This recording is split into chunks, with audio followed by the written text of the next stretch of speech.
আসসালামু আলাইকুম। কেমন আছো তোমরা? আশা করছি ভালো আছো। আজকে তোমাদের দ্বিতীয় ক্লাস এই গ্রুপে।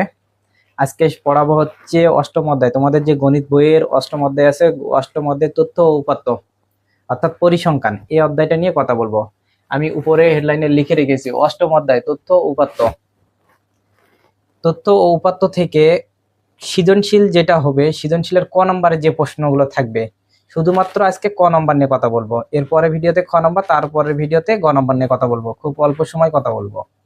তো ক নম্বরে যে যে প্রশ্নগুলো থাকতে পারে, তথ্য ও উপাত্ত কি, উপাত্তগুলো বিন্যস্ত করো, উপাত্তগুলো ঊর্ধ্বক্রমে সাজাও, উপাত্তগুলো অর্ধক্রমে সাজাও, এই চারটি প্রশ্ন থাকতে পারে। এই চারটি প্রশ্ন যদি বোঝো তাহলে হচ্ছে ক নম্বরে তুমি কমন পাবা। তো যেহেতু অধ্যায়ের নাম তথ্য ও উপাত্ত, তাহলে তথ্য ও উপাত্ত কি এটা আমাদের জানা দরকার। তথ্য কি? তথ্য হচ্ছে কোনো বস্তু বা ঘটনা সংখ্যা সূচকের মাধ্যমে অর্থপূর্ণ করে তোলা। অর্থাৎ কোনো বস্তু বা ঘটনা সংখ্যা সূচকের মাধ্যমে কি অর্থপূর্ণ করে তোলা। যেমন এখানে দেওয়া আছে ষষ্ঠ শ্রেণী শিক্ষার্থীদের মধ্যে, এটা হচ্ছে তোমার 139 পৃষ্ঠা, উদাহরণ 1-এ ওখান থেকে তুলেছি। ওখানে বলা হয়েছে ষষ্ঠ শ্রেণী শিক্ষার্থীদের মধ্যে 10 জনের উচ্চতা, সেটা হচ্ছে কি সেন্টিমিটারে, এদের পরিসংখ্যান হলো 125 সেন্টিমিটার, একজনের হচ্ছে 135 সেন্টিমিটার, 130 সেন্টিমিটার, 138 সেন্টিমিটার, 137, 42, 45 এইভাবে। তো তথ্য হচ্ছে যে কোনো কিছু সংখ্যাসূচকের মাধ্যমে কি অর্থপূর্ণ করে তোলা। এখানে যদি আমি ধরি যে 125 সেন্টিমিটার, সেটা হচ্ছে আদিলের উচ্চতা। আদিল, রাফি, অহনা নামে তোমাদের ষষ্ঠ শ্রেণীতে কোনো বন্ধু আছে, তো বলা হয়েছে যে আদিলের উচ্চতা 125 সেন্টিমিটার, রাফির উচ্চতা 135 সেন্টিমিটার, অহনার উচ্চতা 130 সেন্টিমিটার। তাহলে তুমি কিন্তু বুঝতে পারতেছো যে ষষ্ঠ শ্রেণীতে আদিল নামে কেউ আছে, তার উচ্চতা 125 সেন্টিমিটার, বা রাফির উচ্চতা 135 সেন্টিমিটার। এই যে তাদের উচ্চতা সম্পর্কিত যে তোমার বাংলা কথা সহ এবং সংখ্যা সহ বুঝিয়ে দিয়েছে তোমাকে, এটা হচ্ছে তথ্য। এটাই হচ্ছে তথ্য। কিন্তু যদি বলা হয় 125, 135, 130, 138, যদি মাত্র সংখ্যাগুলো বলা হয়, তাহলে আসলে কি এটা? এটা কি উচ্চতা, নাকি এত মিটার, না তো এত কেজি, নাকি এত টাকা? এটা কিন্তু বলা হয়নি। শুধুমাত্র তোমাকে এইরকম করে সংখ্যাগুলো দিয়ে দিছে, তাহলে কিন্তু আমি বুঝবো না। তাহলে এটা কিন্তু তথ্য না। তথ্য হচ্ছে কোনো কিছু সংখ্যা সূচকের মাধ্যমে অর্থপূর্ণ করে তোলা। তো উপাত্ত, এবার আসি। তথ্য তো বুঝলাম, এবার হচ্ছে উপাত্ত। উপাত্ত হচ্ছে তথ্যের ক্ষুদ্রতম একক। অর্থাৎ 125, 135, 130, 138, অর্থাৎ এদের মধ্যে যে সংখ্যাগুলো আছে সেগুলো হচ্ছে উপাত্ত। সেগুলোই হচ্ছে উপাত্ত। উপাত্ত কোনো অর্থপূর্ণ হয় না আর কি। যদি আমরা পার্থক্য খুঁজি, পার্থক্য হচ্ছে তথ্যের অর্থপূর্ণ, কোনো কিছু অর্থপূর্ণ, আর উপাত্ত কোনো অর্থ নাই আর কি। সেটা 125 সেন্টিমিটার উচ্চতা হতে পারে, টাকা হতে পারে, এমন আর কি, বা এত কেজিও হতে পারে। অর্থাৎ এটা উপাত্ত বা ডাটা, এই সংখ্যাটা হচ্ছে ডাটা। তাহলে তথ্য উপাত্ত কি এটা বুঝলাম। এটা একটু শুধু বুঝাই দিলাম। তোমাদের বইয়ে যে সংজ্ঞাটা আছে, এই সংজ্ঞাটা মুখস্থ করবা, মুখস্থ করে পরীক্ষায় আসলে লিখবা। এবার হচ্ছে এটা, এই ক নিয়ে কথা বলি, এটা শেষ। উপাত্তগুলো বিন্যস্ত করো, উপাত্তগুলো বিন্যস্ত করো।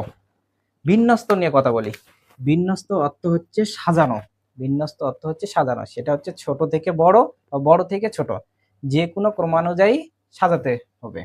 তো এখানে এই যে এই পরিসংখ্যানটা যদি আমরা বিন্যস্ত করি, তাহলে হচ্ছে ছোট থেকে বড় আকারে যদি সাজাই, তাহলে দেখো তো এদের মধ্যে ছোট কোনটা? 125, 125, তারপরে খোঁজো তো 130, 130, তারপর হচ্ছে 135, তারপরে হচ্ছে 138, তারপর হচ্ছে সরি 137 আছে তার আগে, 137, তারপর হচ্ছে 138, তারপরে দেখো তো 140 আছে,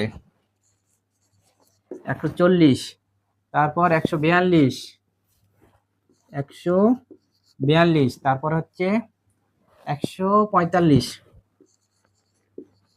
তারপরে দেখো তো 145, তারপর 150, তারপর হচ্ছে 152।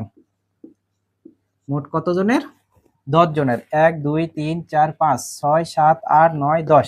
এই যে তুমি যে ক্রমানুযায়ী সাজালে, এটাই হচ্ছে বিন্যস্তকরণ, অর্থাৎ বিন্যস্ত অর্থ সাজানো। সেটা তুমি ছোট থেকে বড় আকারে সাজাতে পারো বা বড় থেকে ছোট আকারে, এটা কোনো ভেদাভেদ নাই। বিন্যস্ত মানে হচ্ছে সাজানো, বিন্যস্ত মানেই সাজানো। কিন্তু যদি প্রশ্ন এভাবে আসে যে উপাত্তগুলো ঊর্ধ্বক্রমে সাজাও, যদি বলে ঊর্ধ্বক্রমে সাজাও, ঊর্ধ্বক্রম অর্থ হচ্ছে ছোট থেকে বড় আকারে সাজানো, ছোট থেকে বড় আকারে সাজানো। ঊর্ধ্বক্রম হচ্ছে ছোট থেকে বড় আকারে সাজানো, যেটা সাজালাম সেটা ছিল ঊর্ধ্বক্রম। অর্থাৎ 125, 130, 135, 137, 138, তারপর হচ্ছে 140, 142, তারপর হচ্ছে 45, 145, 150, 152, 150, 152। এই যে এটা যে ছোট থেকে বড় আকারে সাজালে, এটা হচ্ছে ঊর্ধ্বক্রম আকারে সাজানো। ঊর্ধ্ব অর্থ ছোট থেকে বড়। আর যদি বলে অর্ধক্রমে সাজানো, তাহলে হচ্ছে বড় থেকে ছোট, ঠিক সেম এর বিপরীত দিক থেকে সাজাতে হবে। অর্থাৎ অর্ধক্রম হলে এটা হচ্ছে ঊর্ধ্ব, বুঝছো? আর অর্ধক্রম হলে বড় থেকে ছোট, এর উল্টা দিক থেকে লিখে দিবে। 152, 150, 145, 142, 140, তারপর হচ্ছে 138, বুঝতে পারছো? তারপর হচ্ছে 137, 135, 130, 125, 125। ছোট থেকে বড়টা হচ্ছে ঊর্ধ্বক্রম, বড় থেকে ছোট আকারে সাজানো, এটা হচ্ছে অর্ধক্রম। বুঝাতে পারছি? তাহলে তথ্য উপাত্ত কি? উপাত্তগুলো বিন্যস্তকরণ কি? ঊর্ধ্বক্রমে, অর্ধক্রমে। এই কয়েকটি তোমার ক নম্বরে আসবে। উপাত্তগুলো বিন্যস্ত, বিন্যস্ত অর্থ সাজানো, সেটা ছোট থেকে বা বড় থেকে যে কোনো এক পর্যায়ে সাজালেই হলো। যদি ঊর্ধ্বক্রম হয় তাহলে ছোট থেকে বড়, অর্ধক্রম হলে বড় থেকে ছোট। কিন্তু এই যে অবিন্যস্ত আর বিন্যস্ত, এটার একটু পার্থক্য আমরা দেখি তো। অবিন্যস্ত অর্থ হচ্ছে যেগুলো সাজানো নাই, যেমন তোমার 125, তারপরে হচ্ছে 135, এখানে আবার 130 ঢুকে গেছে। দেখো তো 135, 130-এর পর হবে, এটা কিন্তু সাজানো নাই, এটা হচ্ছে অবিন্যস্ত। এটা হচ্ছে অবিন্যস্ত আকারে সাজানো আছে। আর বিন্যস্ত হলে তোমাকে এভাবে সাজাতে হবে। যদি এগুলো বুঝে থাকো তাহলে মাশাআল্লাহ ক নম্বরে ভালো মতো অ্যান্সার করতে পারবা। এবার হচ্ছে যদি বুঝে থাকো তাহলে হচ্ছে বাড়ির কাজ। বাড়ির কাজ আমি লিখে রেখেছি অনুশীলনী, তোমার যে অষ্টম অধ্যায়ের অনুশীলনী আছে তার 3 নাম্বারের ক খ গ নাম্বারটা আমাকে হচ্ছে করে দিবা, হোয়াটসঅ্যাপে ছবি তুলে পাঠিয়ে দিবা, খাতায় করবে, করে হোয়াটসঅ্যাপে ছবি তুলে পাঠিয়ে দিবা। সেটা হচ্ছে 147 পৃষ্ঠাতে আছে। আজকে শুধুমাত্র ক নাম্বার নিয়ে কথা বললাম, এরপরে খ নাম্বার নিয়ে কথা বলবো, তারপর হচ্ছে গ নাম্বার, খুব অল্প সময়, তাহলে হচ্ছে এই অধ্যায় কমপ্লিট হয়ে যাবে।